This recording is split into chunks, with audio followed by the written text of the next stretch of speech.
Greetings, everyone. So today we're going to be talking about a real-life case from the automotive industry, where Toyota used data analysis and hypothesis testing to solve a problem. This case was back in 2010, and it involved their hybrid model, which is the Prius. So starting off with the actual problem, which was brake complaints. In the early 2010s, some Prius drivers started complaining about how their brakes were behaving. The most common issue was that the brake didn't respond immediately, especially when driving on uneven or slippery roads, which obviously raised safety concerns. But here's the tricky part. Not all drivers were experiencing this. It was just a portion of them. So Toyota had to decide, is this a serious defect that affects a lot of cars or just a few unlucky cases? They couldn't rely on opinions, so they needed data to guide their response. So the key question Toyota faced was, is the brake failure rate higher than normal? Toyota's question became, is the rate of brake complaints usually high? If so, that might point to a real issue in the braking system. So they turned to hypothesis testing, which is a way to make decision based on a data rather than assumption. This helped them approach the problem in a structured analytical way.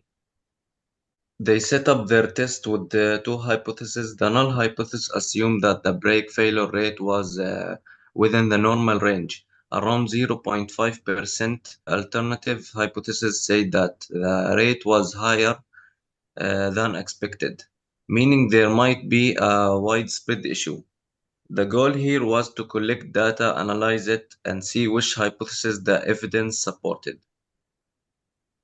Toyota gathered data from around 10,000 Prius vehicles. Out of those, 120 drivers reported brake complaints. That gave them a failure rate of 1.2, more than the double that they expected, which is 0.5.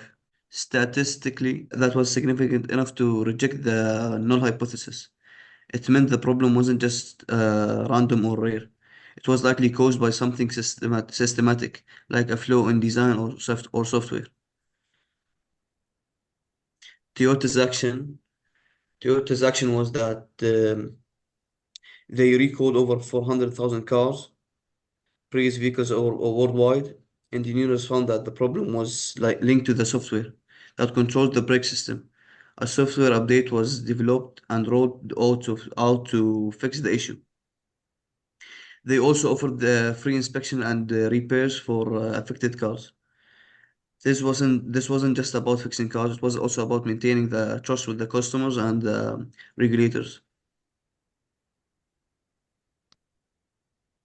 Um, why it matters, as in this case, it shows how valuable the data analysis can be. Hypothesis testing helped Toyota identify the real safety issues and overcome it. Without it, they might have ignored the complaints or assumed they weren't serious.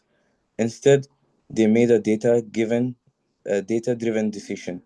They took the data from the complaints and took a serious action against this. Instead, it also helped them show responsibility and transparency, which is really important in their industry, like the car automotives. The conclusion is the great example of how companies use data in real world. Toyota didn't just guess; they used the data, the hypothesis testing, and figure out whether there was a real issue. And because of that, they were able to respond quickly and protect their customers, their brand, and their business, which helped them a lot in having a good image in the market and maintaining their market share.